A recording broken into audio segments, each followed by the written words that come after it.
భారత్, పాక్ మధ్య ఉద్రిక్తతలు కాస్త సద్దుమణుగుతున్న తరుణంలో జ్యోతి మల్హోత్రా అనే మహిళ వ్యవహారం దేశవ్యాప్తంగా ప్రకంపనలు సృష్టిస్తోంది. హర్యానాలో పుట్టి, పాకిస్తాన్ గూఢచారిగా మారిన ఆమె కథ వింటే ఒళ్ళు గగుర్పొడుస్తుంది. ట్రావెల్ విత్ జో పేరుతో యూట్యూబ్ ఛానల్ ప్రారంభించి, తన మాటలతో, అందాలతో లక్షలాది మందిని ఆకర్షించిన జ్యోతి మల్హోత్రా అసలు ముఖం 2023లో పాకిస్తాన్కు వెళ్లినప్పుడే బయటపడింది. అక్కడ ఇసి ఏజెంట్ డానిష్తో పరిచయం ప్రేమగా మారి, చివరకు దేశద్రోహానికి దారితీసింది.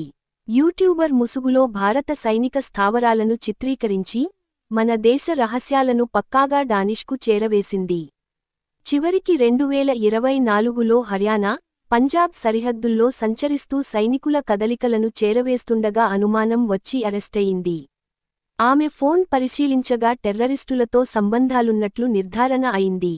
పవర్డ్ బై నెక్స్ట్ అర్ధరాత్రి 12 అర్ధరాత్రి 1:38 మదర్స్ డే. మీరు మీ అమ్మని ఎలా చూస్తారో, మీ పిల్లలు మిమ్మల్ని అలానే చూస్తారు. వన్ ఇండియా టెల్వాగ్. ఇదిలా ఉండగా, జ్యోతి మల్హోత్రాకు సంబంధించిన ఒక వీడియో ఇప్పుడు హైదరాబాద్లో కలకలం రేపుతోంది.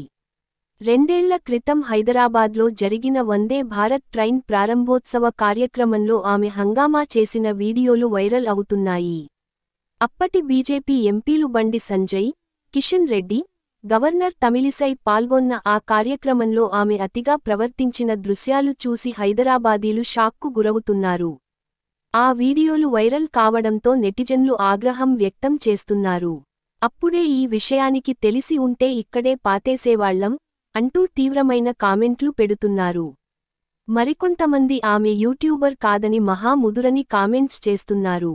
దేశద్రోహి ఒకప్పుడు తమ నగరంలో సందడి చేసిందన్న వార్త వారిని కలచివేస్తోంది.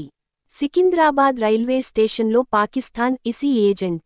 2 ఏళ్ల క్రితం బీజేపీ ఎంపీలు బండి సంజయ్, కిషన్ రెడ్డి, అప్పటి గవర్నర్ తమిళిసై పాల్గొన్న వందే భారత్ ట్రైన్ ప్రారంభోత్సవ కార్యక్రమంలో హంగామా చేసిన పాకిస్తాన్ ఇసి ఏజెంట్ జ్యోతి మల్హోత్రా యూట్యూబ్ ట్రావెలింగ్ పేరుతో దేశంలోని కీలక ప్రాంతాల్లో పర్యటించి సమాచారం సేకరించడం ఆమె వ్యూహంలో భాగమని పోలీసులు అనుమానిస్తున్నారు. అందమైన ముఖం వెనుక దాగున్న దేశద్రోహి అసలు రూపం ఇప్పుడు అందరినీ భయానికి గురిచేస్తోంది. ప్రేమ పేరుతో దేశ రహస్యాలు శత్రుదేశానికి చేరవేయడం ఎంతటి దారుణమో ఈ ఉదంతం మరోసారి నిరూపిస్తోంది.